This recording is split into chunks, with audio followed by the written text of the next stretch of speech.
ஐசிஎஃப்பில் பணி கிடைக்காத விரக்தியில் தற்கொலை செய்து கொண்டவரின் உடலை வாங்க மறுத்து சென்னை கீழ்ப்பாக்கம் அரசு மருத்துவமனையை பயிற்சி மாணவர்கள் முற்றுகையிட்டனர். போராட்டத்தில் ஈடுபட்டவர்களை போலீசார் கைது செய்தனர். சென்னை ரயில்பேட்டை தொழில் பழகுனர் பயிற்சி முடித்தவர்களுக்கு வேலை வழங்க கோரி கடந்த 71 நாட்களாக பயிற்சி மாணவர்கள் போராட்டத்தில் ஈடுபட்டு வருகின்றனர். இந்நிலையில் பணி கிடைக்காத விரக்தியில் பெரம்பூரை சேர்ந்த ஹேமந்த் குமார் என்பவர் ஐசிஎஃப் பொது மேலாளர் அலுவலகம் முன்பு தீக்குளித்து தற்கொலை செய்து கொண்டார். கீழ்ப்பாக்கம் அரசு மருத்துவமனையில் அவரது உடலை வாங்க மறுத்து பயிற்சி மாணவர்கள் போராட்டத்தில் ஈடுபட்டனர்.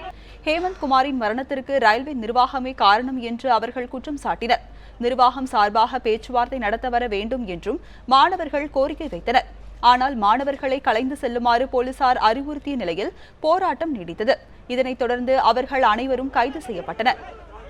இதனிடையே ஐசிஎஃப் நிர்வாகத்தை நியூஸ் 7 தமிழ் தொடர்பு கொண்டு கேட்டபோது பயிற்சி மாணவர்கள் முன்வைத்த குற்றச்சாட்டை நிர்வாகம் முழுமையாக மறுப்பதாக அதன் செய்தி தொடர்பாளர் சுப்பிரமணியம் தெரிவித்தார். மேலும் ஐசிஎஃப் தொழிற்சாலையில் ஆட்கள் தேர்வு செய்வதில் மொழி பாகுபாடு பார்ப்பதில்லை என்றும் உச்சநீதிமன்றத்தில் வழக்கு நிலுவையில் உள்ள காரணத்தால் தான் தற்போது பயிற்சி மாணவர்களை பணிக்கு எடுப்பதில்லை என்றும் விளக்கம் அளித்தார். இந்திய ரயில்வே என்பது இந்தியாவுக்கு முழுவதும் சொந்தமானது.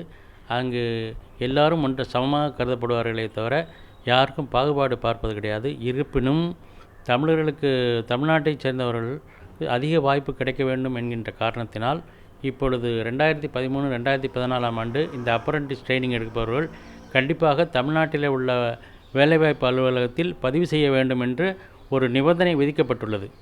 ஸோ இப்பொழுது வருகின்ற அப்ரண்டிஸ் எல்லாம் தமிழ்நாட்டில் உள்ளவர்கள் தான் இருப்பார்கள்.